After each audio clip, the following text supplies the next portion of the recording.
Hold on. What Job went through in his life, his friends did not understand. They saw his pain and they heard his cry. Instead of comforting him, they tried to blame him, and they also said, "You would have done something in life for God to punish you this way." Job tried explaining to them, but then they were in no position to hear him. They said what they thought was the reason for his pain. Sometimes when you are surrounded by people who sing the same song over and over again, you tend to switch off and let them keep singing. Even his wife did not understand. She said, "Do you still retain your integrity? Curse God and die." In fact, she is asking him, "Are you still holding on to your principles? Curse God and die." Job was in the midst of people who were not helpful to him, but were judgmental. When you go through unbearable pain, be it physical, emotional, and mental, you tend to look for a way of escape. Satan has got his way of getting your attention. He uses your friends and he uses your dear ones to tempt you to blame God for your pain and for you to compromise on your principles. Job did not pretend as if things were all right with him and put on a brave front. Job tore his clothes and shaved his head in mourning. When everyone was suggesting a way out, Job stood firm. His faith was strong. His unshakable in faith in God enabled him to stand strong.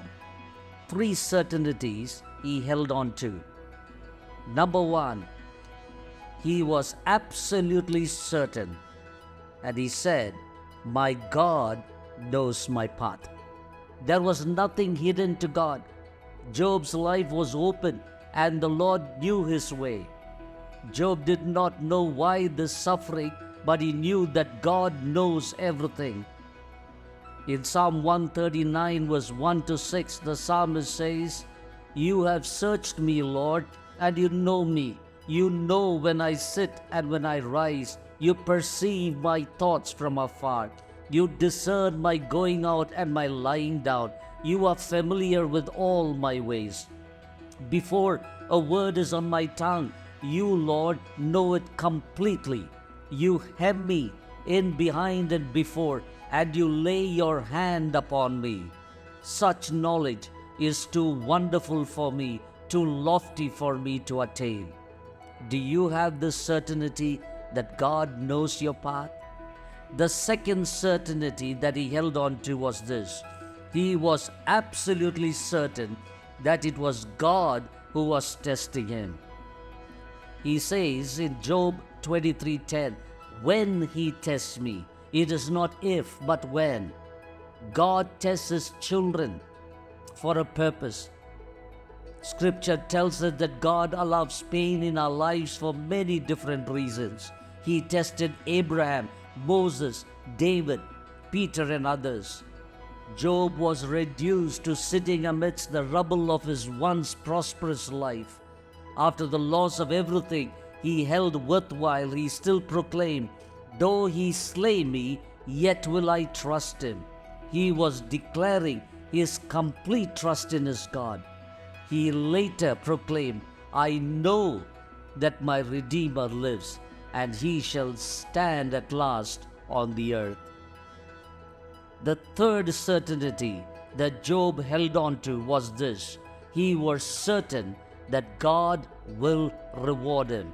Look at that verse, Job 23 verse 10. "Surely he knows my way. When he tests me, I will emerge as gold." Job knew without any doubt that God will vindicate him and he will emerge as gold. Yes, it was a very painful journey, surrounded by negative people, discouraging him and judging him, but he never took his eyes off the Lord, and he was so sure that the Lord will reward him. My friend, in your pain, do not listen to words of negativism and discouragement. listen to your heart and hold on to these three certainties: that God knows your path, that God tests you for a purpose, and that God will reward you. Have a wonderful month. The Lord be with you. God bless you.